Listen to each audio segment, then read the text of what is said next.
Narito tayo ngayon upang matunghayan ang talaga namang nag-iinit at talagang napaka-latest na issue ni Ate Erica.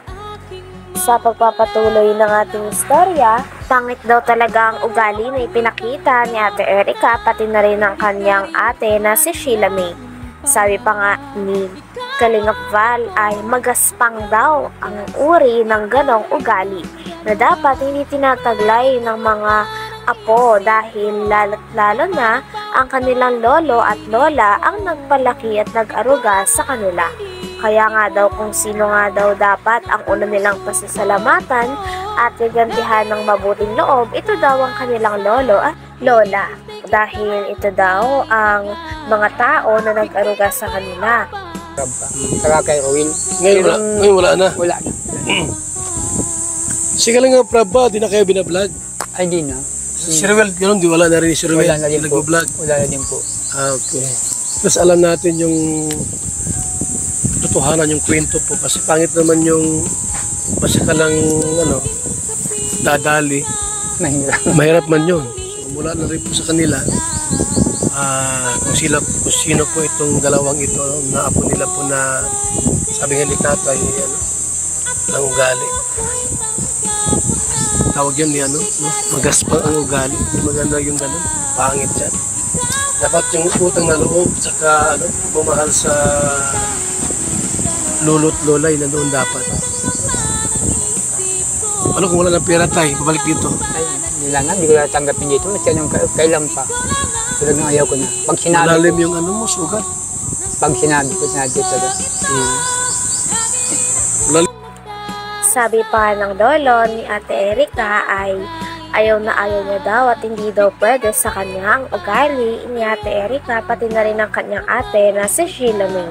Talagang ayaw niya daw na lalapastanganin daw nila ang nagpalaki sa kanila at talaga namang umaruga ng ilang taon.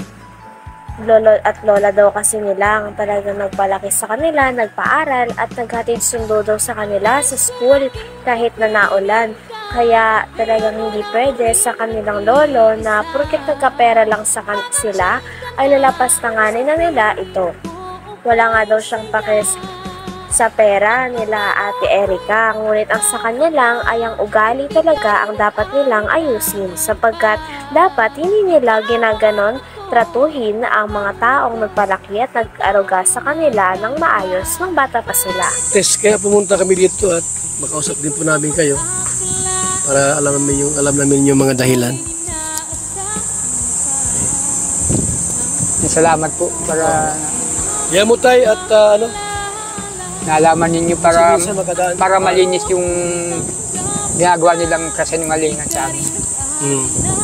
Alam din po ninyo. Sakalit tayo na pumunta sa akin sila Mi at magpa-vlog din at sumagot. Oo. Ay, hindi po yung sasagot sa akin. Yung ipagpaliwanag din sa akin. Ay, bahala po sila pag-upaliwanag nila. Bahala po kayo. Basta wag lang magsinungaling. Yung totoo lang. Yung totoo lang. No, di ba? Yung totoo lang. Yung totoo lang gawin nila. Pero pag...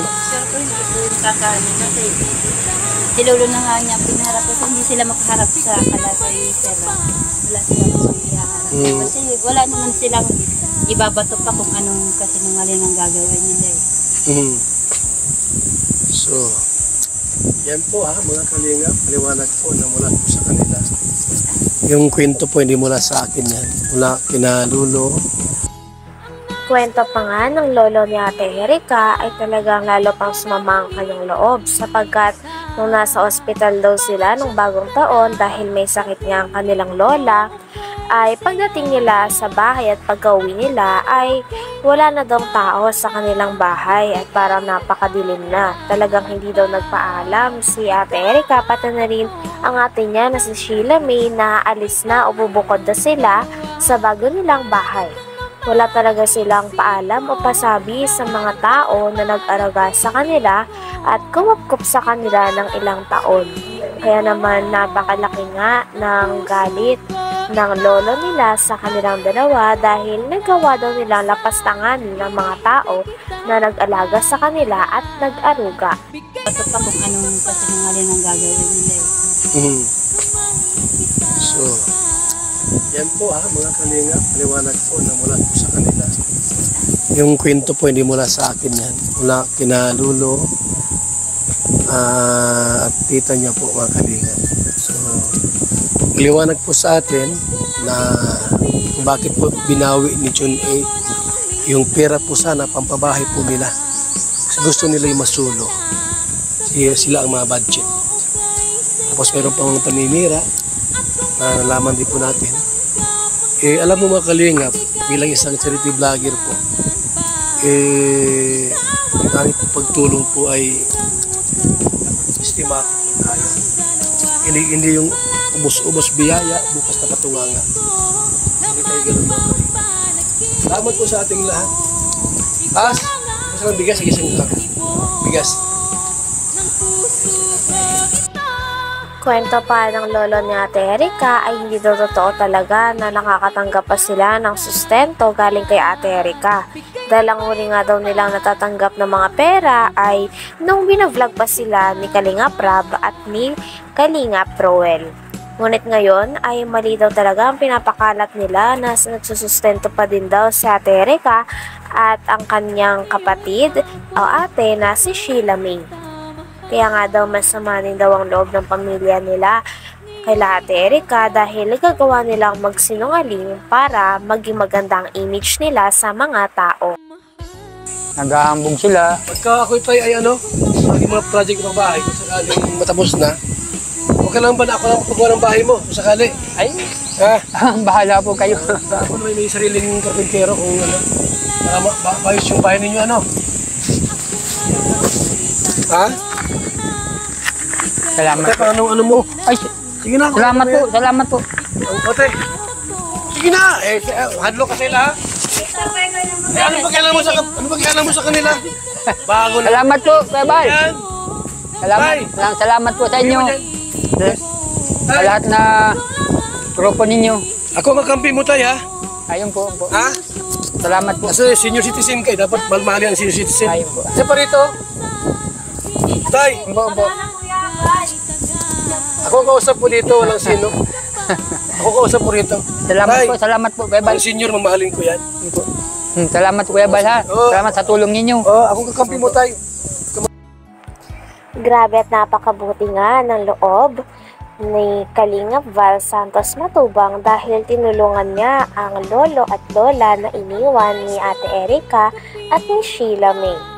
Talagang ngayon na ay nagsabi pa siya na kapag natapos na daw ang ibang pabahay na kanyang ginagawa, ay tutulungan niya daw talaga ang lolo ni Ate Erika. Nangako na nga siya dito ng pabahay at binigyan niya rin sila ng pera pagkatapos silang ma-interview ito. Hindi lang pera ang binigay ni Kalingap Val Santos Matubang upang makatulong sa pamilya na ito sapagkat binigyan niya rin na isang sako ng bigas ang lolo ni Ate Erika. Kaya naman todo ang pasasalamat nito sa kanya. Sabi nga nila ay hindi naman na daw kailangan ng mga pera at bigas, ngunit pasasalamat pa rin nila kay Kalingap Val Santos Matubang dahil napakabuti ng loob. Sa lahat na grupo ninyo. Ako magkampi mo tayo, ha? Ayun po. Ha? Salamat po. Kasi senior citizen kayo, dapat malmali ang senior citizen. Ayun po. Isa pa rito. Tay, Opo. ako kausap po dito, walang sino. Ako kausap po rito. Salamat po, Kuya Bal. Ang senior, mamahalin ko yan. Salamat, Kuya Bal, ha. Oo. Salamat sa tulong ninyo. Ako kakampi mo tayo. Ito mag-alala. Di ko po naasahan na Salamat po pupunta sa kayo iyo. dito. Ganito. Ano? Ibigyan niya Ako kami. tayo, hindi ko sisiraan si Erika. Gusto nga, magkasundo kayo eh. Ayun. Pero hintayin ko yung panahon na magkasundo kayo. Ha? Bahala ka po. Pero talaga sa Kasi maganda yung mamatay tayo may sa puso. Pagpapatawad. Ano? Siguro kayo, nag-iinakit kayo. Pero lilipas din naman yan. Huwag muna ngayon. Opo. Salamat po sa inyong grupo. Tara. Okay. Salamat. Salamat tayo. Hanggang dito na lamang muna ang ating napaka-latest at napakainit na issue ni Ate Erika. Maraming salamat sa inyong panonood. Hanggang sa muli. Bye!